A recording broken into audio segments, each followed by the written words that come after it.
नमस्कार मेरे प्यारे विद्यार्थी, आप सभी का फिजिक्स की क्लास में स्वागत है।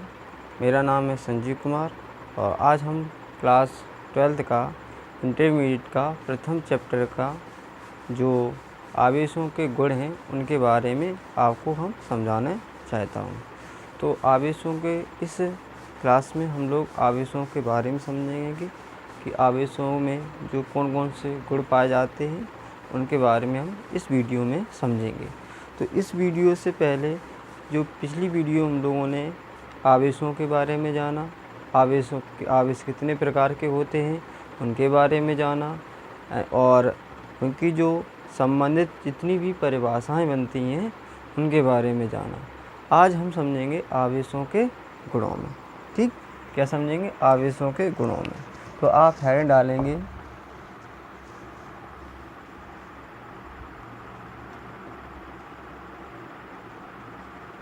आवेशों के गुण।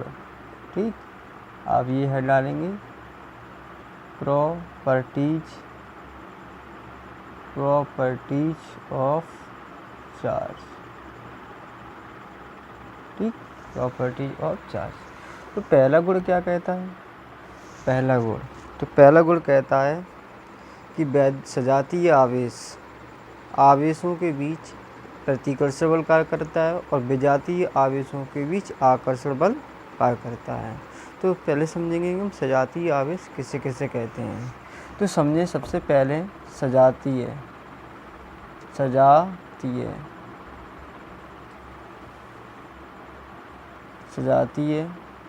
और विजातीय।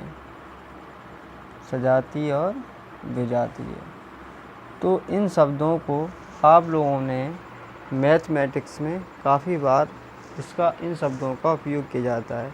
तो वहाँ पर आपको समझाया जाता है कि सजातीय क्या होते हैं, विजातीय क्या होते हैं।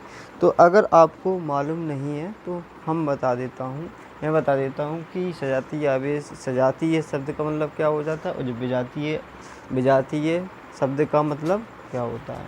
तो अगर हम कहते हैं सजातीय आवेश, सजातीय मतलब एक जैसे, सजातीय मतलब कोई भी पद है एक जैसे सजातीय पद है x। ठीक, तो सभी x वाले पद उठा लीजिए। यानी कि अब विजातीय का x है, y है, z है, अलग अलग यानी भिन्न भिन्न पद। तो सजातीय मतलब है एक जैसे पद। तो हम लोगों ने किसी मैथमेटिक्स में बहुत से समीकरण ऐसे बन जाते हैं गुणनखंड में जो x को ढूंढना पड़ता है, फिर y को ढूंढना पड़ता है, फिर z को ढूंढना पड़ता है, उन सभी को फिर ऐड करते हैं। ठीक है, तो सजातीय मतलब समझिए एक जैसे। ठीक है, एक जैसे मतलब बिल्कुल समान। विजातीय मतलब भिन्न भिन्न। अब हम लोग समझ रहे हैं सजातीय आवेश। तो हम आवेश यहाँ लगाएंगे, क्या लगाएंगे? आवेश, सजातीय आवेश और विजातीय आवेश। ठीक, सजातीय आवेश और विजातीय। अब हम आवेश के बारे में बताना चाहेंगे। आवेश कितने प्रकार के होते हैं? 2 प्रकार के होते हैं, धनात्मक आवेश और ऋणात्मक आवेश। तो सजातीय आवेश का मतलब हुआ, सजातीय मतलब तो हो गया एक जैसे, आवेश का मतलब जो हम लोग आवेश पढ़ चुके हैं, मतलब क्या हुआ सजातीय आवेश का मतलब प्लस कॉमा माइनस। ठीक, तो सजातीय मतलब हो गया एक जैसे, प्लस या माइनस। आवेश 2 प्रकार के होते हैं, इसलिए प्लस आ रहा है और माइनस आ रहा है। तो ये तुम्हारे आवेश कहलाएंगे सजातीय आवेश, प्लस या माइनस। और विजातीय आवेश क्या कहलाएंगे? प्लस कॉमा माइनस और माइनस कॉमा प्लस। ये क्या कहलाएंगे? विजातीय आवेश। देखिए प्लस माइनस भिन्न भिन्न हो गए हमारे, तो ये विजातीय आवेश होगा। माइनस प्लस ये भी भिन्न हो गया, ये विजातीय आवेश है। तो पहला आवेशों का गुण ये कहता है कि सजातीय आवेशों के बीच प्रतिकर्षण बल कार्य करता है और विजातीय आवेशों के बीच आकर्षण बल कार्य करता है। ठीक, तो ये पहला गुण पाया जाता है। जैसे कि बात करें, अगर एग्जाम्पल मान लीजिए किसी भी स्थान पर अगर एक धनात्मक आवेश रखा है और एक ऋणात्मक आवेश रखा हुआ है, तो इन दोनों को अगर पास रख देते हैं तो ये दूसरे से कैसे बल का अनुभव करेंगे? आकर्षण बल का। तो ये दोनों आवेश एक दूसरे की ओर आकर्षित होते हुए प्रतीत होंगे। नेक्स्ट बात करते हैं माइनस या धनात्मक एक ही बात है। इनके बीच कैसे बल लगता है, आकर्षण बल कार्य करता है। माइनस माइनस ये कैसे आवेश आ गए, ये आ गए हमारे सजातीय आवेश।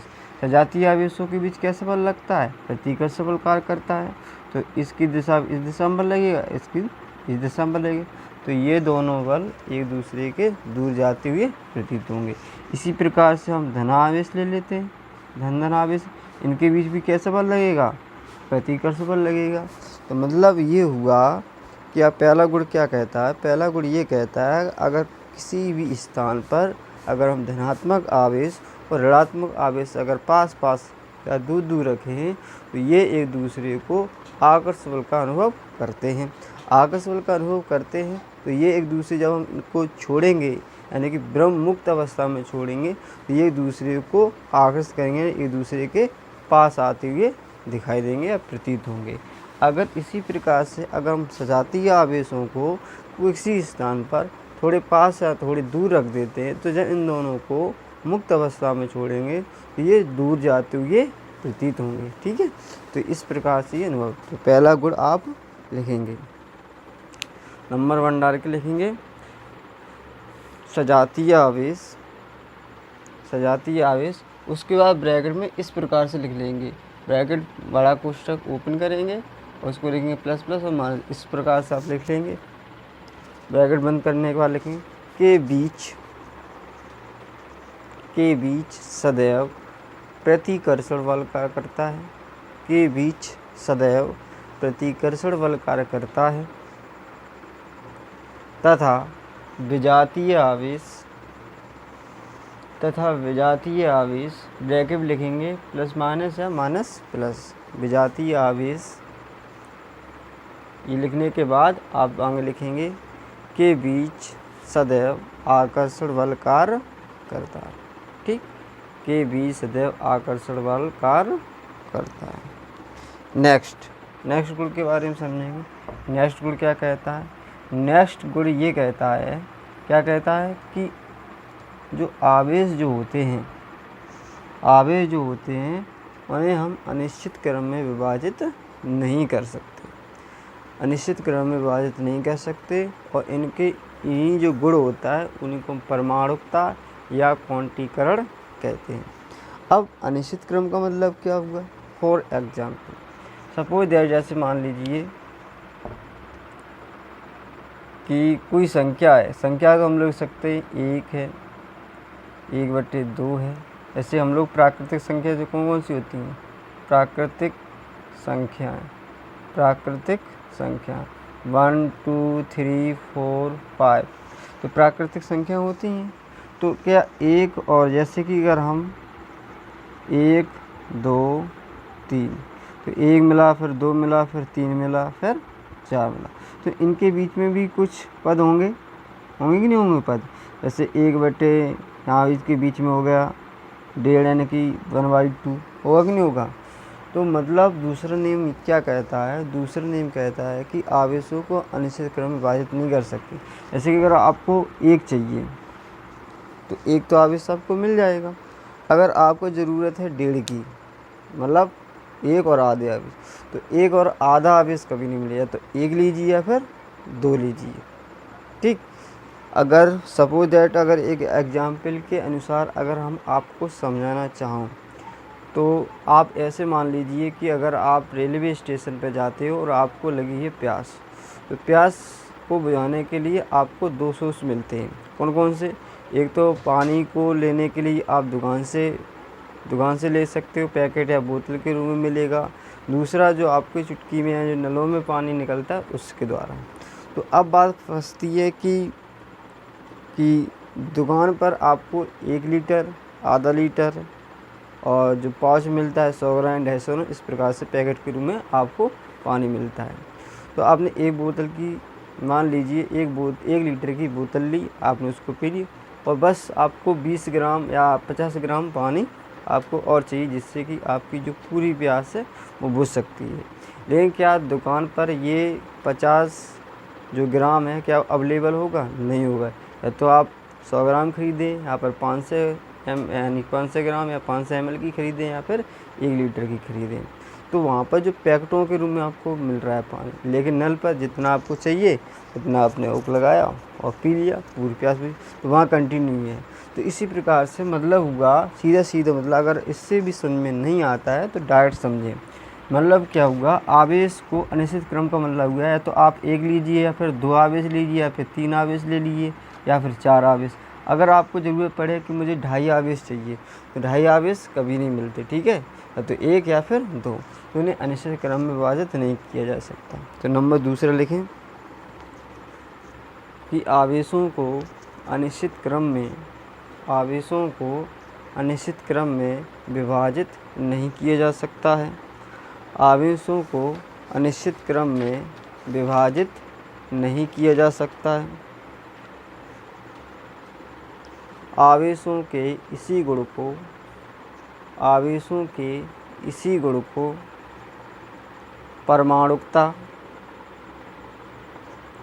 परमाणुकता या आवेशों का क्वांटीकरण कहते हैं।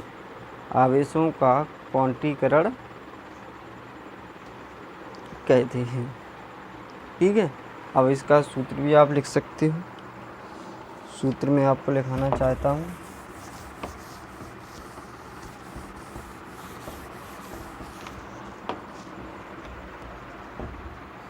तो आवेश Q बराबर हो जाएगा ±N, जहाँ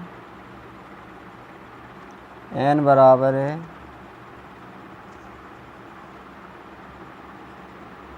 आवेशों की संख्या,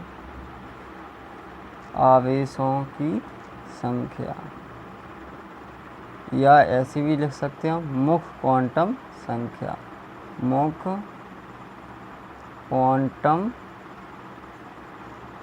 संख्या, ठीक। और E है मूल आवेश,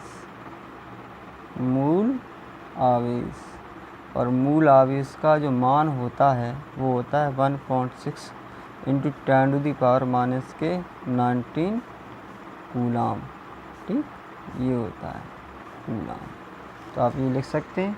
तो N का जो मान होगा एकदम 1 2 3 4 5 6 होगा। अब नंबर तीसरा क्या कहता है, तो आप लोगों ने एक नियम पढ़ा होगा ऊर्जा संरक्षण का सिद्धांत। ऊर्जा संरक्षण का सिद्धांत क्या कहता है? ऊर्जा संरक्षण का सिद्धांत कहता है कि ऊर्जा को न तो उत्पन्न किया जा सकता है और ना ही नष्ट किया जा सकता है, सिर्फ एक रूप से दूसरे रूप में रूपांतरण किया जा सकता है।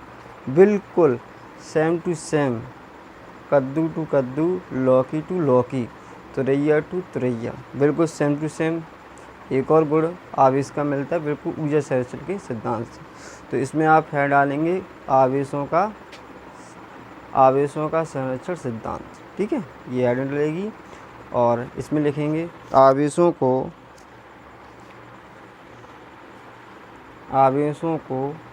न तो उत्पन्न किया जा सकता है, आवेशों को न तो उत्पन्न किया जा सकता है और ना ही नष्ट किया जा सकता है, सिर्फ एक वस्तु से दूसरी वस्तु में रूपांतरण किया जा सकता है, सिर्फ एक वस्तु से दूसरे वस्तु में रूपांतरण किया जा सकता है। तो समझे मतलब क्या हुआ? सपोज दैट मैंने 2 वस्तुएं ली, ठीक, 2 कंटेनर लिए और 2 कंटेनर में मैंने मान लिया कि इस पर जो आवेश है 14 है, यानी इसमें आवेशों की संख्या 14 है और इसमें आवेशों की संख्या मान लीजिए 16 है, ठीक है। अब इन टोटल करें, टोटल कितना होगा? 30 ही तो होगा, दोनों पर आवेश कितना हुआ टोटल। अब इस स्थिति में दोनों वस्तुओं को हम लोगों ने मान लिया कि उदासीन अवस्था में। किस अवस्था में? उदासीन अवस्था में। उदासीन का मतलब मैंने आपको पहले समझा चुके हैं। ऐसी वस्तुओं पर, यानी कि वो वस्तुएं उदासीन होती हैं जिन पर यानी कि धनात्मक आवेशों की संख्या और ऋणात्मक आवेशों की संख्या, अर्थात प्रोटॉनों की संख्या और इलेक्ट्रॉनों की संख्या एक दूसरे के बराबर होती है। इसके बारे में हम लोगों ने जाना तो तब उदासीन होगा। तो प्रारंभ में हम लोगों ने मान लिया कि इस पर ये 14 इलेक्ट्रॉन है, 16 इलेक्ट्रॉन है, तो इसमें 14 ही धनात्मक होंगे और 14 ही ऋणात्मक होंगे। तो आप फिर से एक चीज़ बता दें, कोई वस्तु अगर आवेशित होगी तो वो तभी आवेश होगी तो उनके बीच इलेक्ट्रॉनों का स्थानांतरण होता है। ठीक है, अब इन वस्तुओं को हमने एक दूसरे से रगड़कर आवेशित करने की कोशिश की। जब मैंने आवेशित किया, ठीक, आवेशित करने के बाद इस पर जो इलेक्ट्रॉनों की संख्या रहेगी वो रहेगी 10। कितनी रहेगी? 10। हमने टोटल इन दोनों को ऐड किया, ये याद रखना, इन दोनों को ऐड किया चाहे धनात्मक, क्योंकि जो भी वस्तु आवेश होगी वो जो इलेक्ट्रॉनों के स्थानांतरण से होती है, ना कि प्रोटॉनों से। तो इस पर इलेक्ट्रॉनों की संख्या कितनी रहेगी? 10, और इस पर इलेक्ट्रॉनों की संख्या हो गई 20। ठीक, अब बात है इस पर इलेक्ट्रॉनों की क्या होगी? कमी। और कमी किसी वस्तु जब आवेश इलेक्ट्रॉनों की जो कमी होती है वो उस पर किस प्रकृति का आवेश आता है? धनात्मक आता है। तो कितने इलेक्ट्रॉन कम हो गए? 4, लिखेंगे प्लस के 4। और किस पर इलेक्ट्रॉनों की अधिकता आ गई? दूसरी वस्तु पर। कितनी ज़्यादा आ गई? 20, तो यहाँ कह देंगे माइनस के 4। अब दोनों का टोटल करो, 10 और 20 कितने हो गए? 30। तो इस एग्जाम्पल से हमें ये समझ में आता है कि पहले भी इलेक्ट्रॉन कितने थे? 30 थे। अब पहले दोनों वस्तु उदासीन थी, किसी प्रकार का इन दोनों पर आवेश नहीं था। जब इन दोनों के आवेशित की गई तो इस पर प्लस प्रकृति का आवेश आ गया, इस पर ऋणात्मक प्रकृति का आवेश आ गया, और दोनों पर इलेक्ट्रॉनों की संख्या एक दूसरे कैसे रही? बराबर, तब भी 30 रही। इस गुण से पता पड़ता है कि आवेशों को न तो उत्पन्न किया जा सकता है और ना ही नष्ट किया जा सकता है, सिर्फ एक वस्तु से दूसरी वस्तु में रूपांतरण किया जा सकता है। नेक्स्ट गुण लिखें।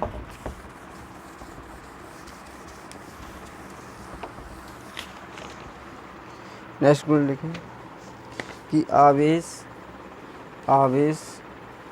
द्रव्यमान रहित नहीं हो सकता है। आवेश द्रव्यमान रहित नहीं हो सकता है, जबकि द्रव्यमान आवेश रहित हो सकता है। जबकि द्रव्यमान आवेश रहित हो सकता है। ये नेक्स्ट गुण है। अब समझते हैं कि इसका मतलब क्या होता है। इसका मतलब होता है कि अगर किसी वस्तु पर अगर आवेश है, किसी वस्तु पर अगर आवेश है तो 100% उसका द्रव्यमान होगा। ठीक, अगर किसी वस्तु पर आवेश है तो 100% उस वस्तु पर द्रव्यमान होगा। लेकिन अगर किसी वस्तु पर द्रव्यमान है तो उस पर ज़रूरी नहीं है कि उस पर आवेश हो भी सकता है और नहीं भी हो सकता है। तो सपोज मैंने ये मार्कर मान लिया, तो मार्कर प्रारंभ में देखें, अगर इस चार्ज नहीं इस पर कोई आवेश है, क्या इसका द्रव्यमान नहीं होगा? इसका द्रव्यमान तो 100% होगा, इसका द्रव्यमान 100% होगा। अब कैसे और अच्छी तरीके से और कैसे समझ सकते हैं? मैंने दो वस्तुएं ली, ऐसे नहीं, दो वस्तुएं ली या दो मैंने पदार्थ लिए, ये ए पदार्थ लिया और ये लिया मैंने बी पदार्थ। ठीक, अब समझते हैं। तो सबसे पहले समझते हैं कि ये प्रारंभ में कैसी हैं। ये दोनों प्रारंभ में हैं उदासीन, इस अवस्था में उदासीन अवस्था में है। और उदासीन का मतलब हुआ कि इससे प्लस आवेशों की संख्या और ऋणात्मक आवेशों की संख्या आपस में बराबर होगी। ठीक है, मैंने दो धनात्मक ले लिए, दो ऋणात्मक हो गए। तो मैंने समझाया था कि जो धनात्मक होते हैं वो होते हैं प्रोटॉन। क्या होते हैं? प्रोटॉन। जो ऋणात्मक होते हैं वो होते हैं इलेक्ट्रॉन। तो प्रारंभ में तो इस पर कोई आवेश नहीं। क्यों आवेश नहीं है? क्योंकि इस पर दोनों आवेशों की यानी धनात्मक प्रकृति के आवेशों की संख्या और ऋणात्मक प्रकृति के आवेशों की संख्या आपस में बराबर है, तो इन पर कोई आवेश नहीं है। यानी कि ये प्रारंभ में कैसे हैं दोनों? ये हैं आवेश रहित। मतलब इन पर कोई आवेश नहीं। ठीक, अब यहाँ समझते हैं। अब पता करेंगे क्या इन वस्तुओं पर द्रव्यमान है या नहीं है। तो हम लोगों को एक चीज़ पता है कि इलेक्ट्रॉन का जो द्रव्यमान होता है वो कितना होता है? 9.1 × 10⁻⁻31 kg। ठीक, और जो प्रोटॉन पर जो आवेश होता है वो प्रोटॉन का जो द्रव्यमान होता है उसका द्रव्यमान होता है 1.67 × 10⁻⁻27 kg। इतना द्रव्यमान होता है। अब बात करते हैं वो भी वस्तु यानी कि जो पदार्थ है, ये जो पदार्थ है वो किससे मिलकर बना होता है? ये मिलकर बना होता है हमारा अणु से। और अणु किससे मिलकर बने होते हैं? ये बने होते हैं हमारे परमाणु से। ठीक, और परमाणु किससे मिलकर होते हैं? इलेक्ट्रॉन, प्रोटॉन और न्यूट्रॉन। तो इसमें इलेक्ट्रॉन, प्रोटॉन, न्यूट्रॉन है। तो इलेक्ट्रॉन का द्रव्यमान भी मुझे मालूम है, प्रोटॉन का द्रव्यमान भी मुझे मालूम है। जब इन दोनों के द्रव्यमान होंगे तो इसमें 2 प्रोटॉन है, 2 इलेक्ट्रॉन है। तो जब इन दोनों का द्रव्यमान है तो क्या इस वस्तु का द्रव्यमान नहीं होगा? होगा कि नहीं होगा? ठीक इस प्रकार से क्या वस्तु का द्रव्यमान, इस पदार्थ का द्रव्यमान नहीं होगा? बिल्कुल होगा, क्योंकि जब छोटे छोटे कणों का द्रव्यमान मुझे पता है और ये पदार्थ इन्हीं कणों से मिलकर बने हों तो 100% है कि उस पदार्थ का द्रव्यमान 100%। क्या आप देख रहे हो कि क्या इसमें आवेश है? नहीं आवेश। अब हुआ क्या, इन्हें आवेशित किया गया। क्या किया गया? आवेशित किया गया। तो इस पर +1, इस पर -1। अब ये कैसे? एक इलेक्ट्रॉन इससे निकल कर इस पर चला गया, और जब चला गया तो इस पदार्थ ए पर आवेशों की संख्या यानी कि इलेक्ट्रॉन की संख्या कमी होगी तो कमी के लिए प्लस आ गया, और एक इलेक्ट्रॉन की कमी हुई तो एक ही आ गया। इस पर एक इलेक्ट्रॉन ज़्यादा हो गया तो इस पर इलेक्ट्रॉन यानी कि ऋणात्मक प्रकृति का आवेश हो गया। अब दोनों कैसे हो गए? आवेश, यानी कि इस पर आवेश आ गया तो इस पर आवेश है। अब पता करते क्या द्रव्यमान इसमें है? द्रव्यमान अभी भी है, देखो प्रोटॉन निकल के नहीं गए, अभी भी द्रव्यमान कुछ ना कुछ होगा। तो यहाँ से समझ में आता है कि आवेश पर द्रव्यमान है, तो ज़रूरी नहीं उस पर आवेश हो। अगर आवेश है तो द्रव्यमान 100% होगा। ठीक, नेक्स्ट ये आपका गुण आ जाता है। नेक्स्ट गुण समझे, जो लिखा रहे हैं उसी को आपको लिखना है। ठीक है, जो बोल रहे हैं हम उसी को आपको लिखना है, ये समझाने का तरीका है। नेक्स्ट समझे, नेक्स्ट गुण को लिखें। स्थिर वैद्युत आवेश केवल वैद्युत क्षेत्र उत्पन्न करता है। स्थिर आवेश केवल वैद्युत क्षेत्र उत्पन्न करता है, जबकि गतिशील आवेश वैद्युत क्षेत्र तथा चुंबकीय क्षेत्र दोनों उत्पन्न करता है। वैद्युत क्षेत्र तथा चुंबकीय क्षेत्र दोनों उत्पन्न करता है। अब इसका मतलब समझें। इसका मतलब हुआ कि अगर कोई आवेश अगर किस अवस्था में? स्थिर अवस्था में। स्थिर का मतलब हुआ इसकी चाल कैसी है? 0, मतलब ये आवेश रुका हुआ है, रखा हुआ है।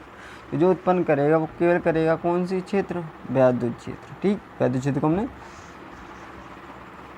ई से प्रदर्शित कर लिया। अगर ये रुका हुआ है तो ये केवल करेगा वैद्युत क्षेत्र उत्पन्न, ये चुंबकीय क्षेत्र उत्पन्न नहीं करेगा। ठीक है, ये चुंबकीय क्षेत्र उत्पन्न नहीं करेगा।